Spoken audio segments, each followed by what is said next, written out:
Good morning. In this tutorial, we'll be going through Web3 session keys. We're going to be creating a centralized backend API and then authenticating into that with a digital wallet.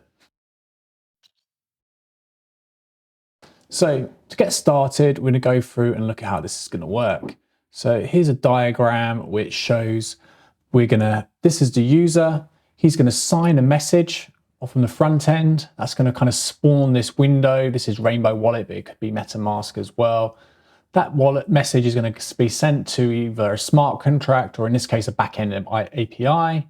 That backend is going to do an address signature verification. So it's going to check the signed message comes from the wallet that it's saying it's come from. And then it's going to it's going to generate and pass back a session key. And that session key is going to act as the authentication method to then grant kind of authenticated privileges for private data and other things that you might need in some kind of web service. So let's see how this works in practice. Here we've got the demo. I'm going to refresh this and then let's connect our wallet. So when we connect, it's saying I am proving ownership of this address. There's a nonce and a site ID. Let's sign that message. Wallet verified successfully, session key stored. So we've now got the session key stored on our local device. We can then use this to set a name and get a name from the persistent storage on the API. So let's set this to James Bacchini. Set name, name updated, and then we can get name. If we log out, we can connect again, sign a message, get name, and that is stored and it's linked to our actual wallet address. And we can verify that private data, and we can get that private data only by signing a transaction from our digital wallet.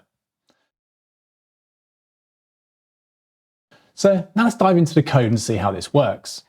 This is all open source on GitHub, of course, and we have just two simple files, a frontend.html file and a backend.js file.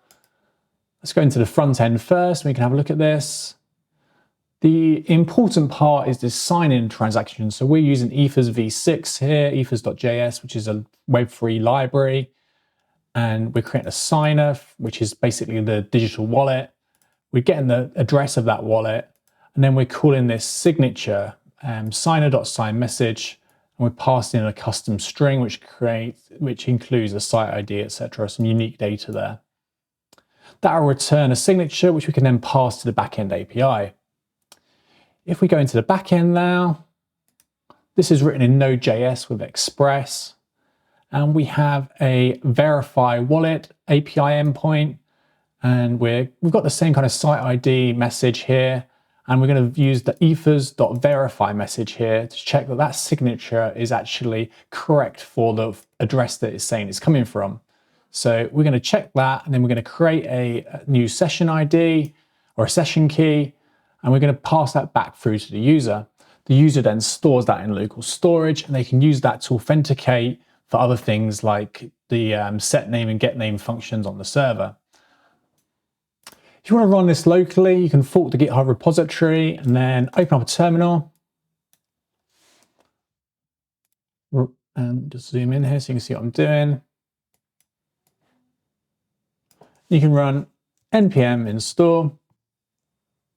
You'll need Node.js installed here. That will install all the dependencies, and then run node backend.js. And that will set up a local server which actually hosts that front end and also provide the API. We then copy this address, put it into the browser. You've got a fully working Web3 session key demo on your local device. Hope you found this tutorial useful. If you want to learn more about blockchain development and decentralized finance, subscribe to the channel. I've got a newsletter at bacchini.substack.com. Thank you for watching.